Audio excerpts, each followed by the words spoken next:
Hey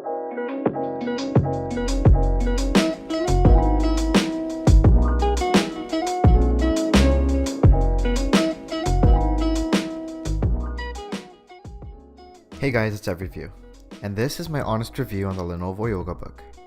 Today I'll be talking about 5 things: the specs, the build quality and I/O, the screen, the keyboard, and the software.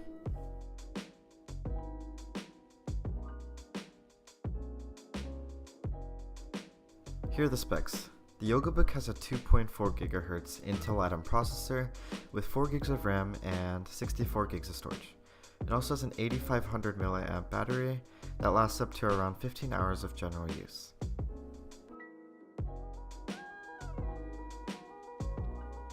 It also has 2 cameras, one in the front with a 2 megapixel sensor and another one on the rear with an 8 megapixel sensor. These cameras aren't that great, so other than video calling, I wouldn't use them.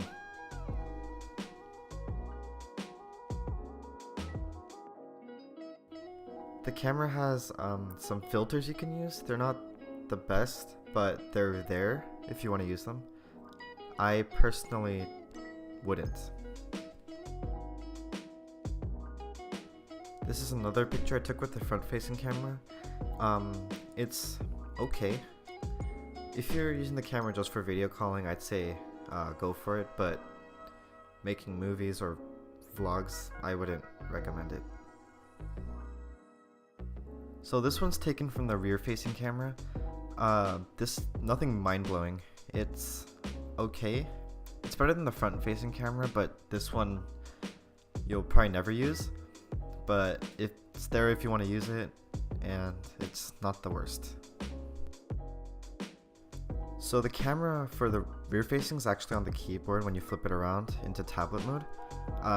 Other than that, it has Wi-Fi, Bluetooth 4.0, and everything else you need for a normal internet device.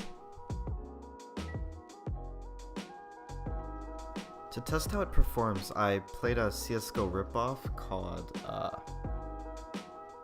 Standoff 2. Anyways, this is just to see how it works in like games and stuff. It runs pretty well. The processor is enough for what it needs. It's not that bad with handling day-to-day applications, and this game's an example of that. Moving on to build quality, the website said it was just made out of metal. I'm pretty sure it's made out of aluminum, and they just didn't want to say that. But yeah. So the screen and keyboard are made out of glass, but the keyboard section has more of like a rubbery like substance. I'm guessing for the drawing tablet, because it's a little hard to move around using the trackpad. The tablet itself is really thin, coming in at 0.38 inches thick, a little thicker than a normal iPhone, or about 100 sheets of paper. It's also 6.72 inches tall and 10.1 inches wide. With the very flexible hinge, you can get it into 4 different modes. One's in this mode with the keyboard on the bottom. There's the tent mode. There's also the laptop mode, and there's the tablet mode. The Dolby Atmos speakers don't get muffled when it gets to high volumes, and I'll demonstrate it right now.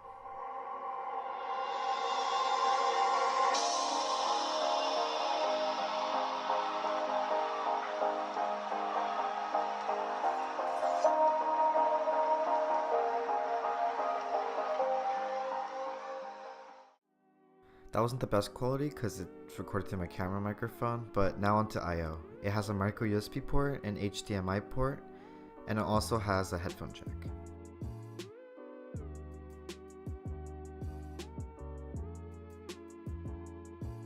It also has expandable storage. I put a 128GB SD card in there, and it uses micro USB, but I obviously wish it had a USB-C port. I didn't find any downsides with the build quality itself, and it seems to use premium materials like glass and aluminum, and I only slightly damaged the aluminum on the edges of the device, but that's not a big deal. Next is the screen. The screen is a 10.1 inch IPS LCD touch display, but I hate the fact that it has really thick bezels all the way around. It's pretty thick, and I know the reason it's there is so that when you're using it in tablet mode, it's easier to hold and not interact with the display. But if you're using it in other modes, it would have been better to have thinner bezels to make it more futuristic. The screen resolution is 1920 by 1200, and it has a color gamut of 70% and a color depth of 16.7 million. I'd say it's good for video streaming and web browsing, but anything that needs like really good color, I wouldn't recommend it. The brightness goes up to 400 nits, which means it's good for indoor use but not as much for outdoor use. The one thing I'd say is just a gimmick on this thing is the Any Pen feature. You can literally use anything as a pen, and you can see I'm using my iPhone 6 as a pen. It's cool and all, but I don't see any good use in this. Finally, the keyboard. The thing you guys were probably waiting for. The Halo keyboard and the drawing tablet.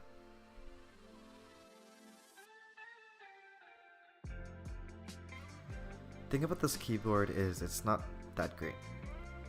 It's obviously just you typing on a glass material, so you don't really get that much feedback, and it's not that accurate either. You can get used to it, but it'll take a while, and it's not worth it. If you're getting it just for typing, I'd get a normal laptop and not this.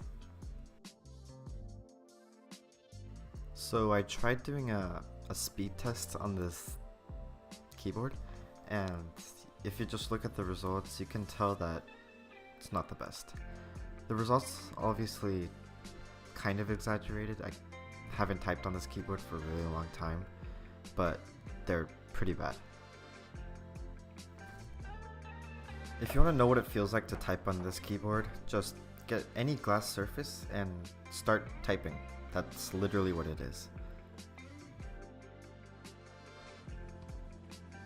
So you can enable taptic feedback so you can feel what the keys you're pressing, but it's really loud, and if you type on a surface that amplifies the noise, well, this is what it sounds like.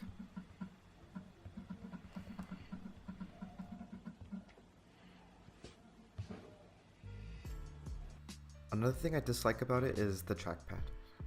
Since it's not like exactly a glass surface, it's a little rubbery. When you slide your finger on it, it kind of gets stuck. And finally, the drawing tablet. So it comes with a pen, but I broke it, so I bought this pen. It works with any Galaxy Note pens, so the Note 8 stylus, I bought one, and it works perfectly fine on it. There was this another pen, it's also for the Note 8, and that works perfectly fine as well, so I switched between those two.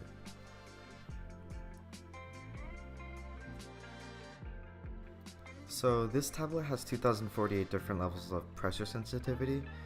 That's really good, and the pen it came with, I broke the normal drawing tip, but it works with the actual real ink pens. So if I write on this piece of paper with the ink pen, then it should be on my ink, or the ink should be on the paper, and it should be digitally copied onto the tablet. Writing while the tablet is off only works on the Android version, but it's a pretty cool feature and you won't be using it too much, so I guess that's why it wouldn't really matter on the Windows version. But yeah, that's that. So the last thing I'll be talking about today is software, or the lack thereof. So if you know Android products, they don't get that many software updates, and this one had its last one a year ago. So it comes with default apps, some Lenovo apps for the device itself, Google apps, not these ones, but these ones.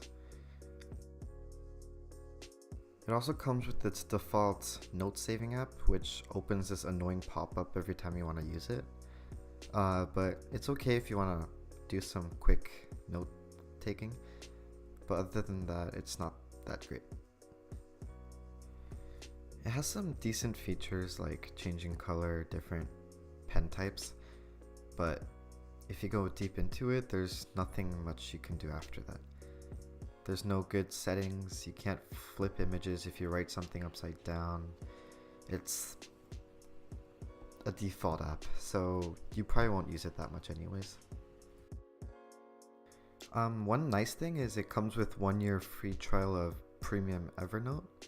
I never used it, but if you're a note-taking person and getting this for note-taking, which most people probably would, it's pretty neat, and you get a bunch of free storage, I guess.